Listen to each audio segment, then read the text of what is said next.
I'm recording a quick video today because by the time you see this, I'll be getting ready to go to Byron Bay. Even though this was exams week, I still had a lot of fun adventures. Of course, Monday was a public holiday, so I didn't have to go to classes that day. My professor recommended that I head down to Victoria Park and visit the Yabun festival.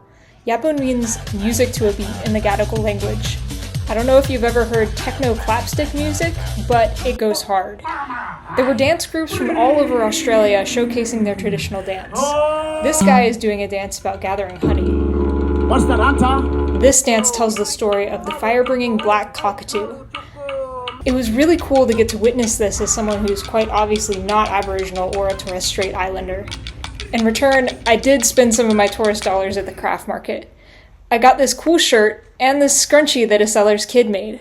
It reminded me of a time when I made things out of fabric and elastic to help my community. I also got this lemon myrtle soda. Very delicious. Sitting under the fig trees, cockatoos flying overhead while clapstick and didgeridoo music played, I felt very included in Australian culture. On Wednesday, my day had a rough start. That night, my sweet mates decided to share some music from their culture, American sorority. They had also taken all the coffee mugs, so I had to drink my morning coffee out of this, topa. My apartment had also let me know that they would be replacing all the carpets, so I had to be out from 8 a.m. to 5 p.m. In hopes of turning this day around, I boarded the Manly Ferry. No, that's not it. It looks like this. This boat really puts the fast in Manly Fast Ferry. It was thrilling to weave around these sailboats in the crazy wind. Look at my hair.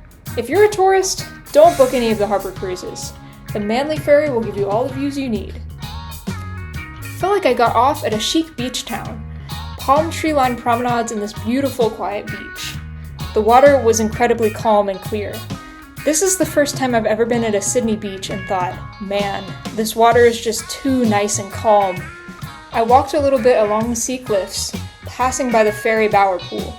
Then, I made it to sparkling Shelley Beach. I had heard this place was pretty good for snorkeling. It was afternoon, so the animals weren't exactly active, but I was encircled by schools of shimmering garfish. It felt exactly like this. Back on the beach, I made a new friend. He is a bush turkey, which is a native Australian species. It was a gorgeous sunny evening, so I decided to get dinner out. I got tuna, I got salmon, I got eel, and I got crab. It was at this moment that something tragic happened. Okay, so I finished my sushi, but unfortunately I totally just got pooped on by a seagull. Oh well. At least I could use the sushi bathroom paper towels to try and clean it off. Okay, in celebration of that event, I've gotten myself some froyo. After that, it was time to catch the ferry home and hope that they were done with my carpets. As I went to swipe my Opal card, I was about 10 cents too short. The ferry was about to leave, and I didn't have time to reload my card. I was happy to wait for the next ferry in about 20 minutes, but the kind woman working at the tills let me through anyway, perhaps out of mercy, or perhaps out of pity due to the seagull crap on my shirt. I'm amazed with the kindness of people from Sydney. Plus, as far as fare evasion goes, the Manly Ferry is a pretty generous ticket to get for free. Clearly, my day had turned around. On Friday, I took my exam. I hope I did well. Afterwards, I decided to take a walk, and I saw this raven eating a bat. Good omen or bad? I was around Gordon's Bay, and the water was tranquil and clear, so I decided to take a dip.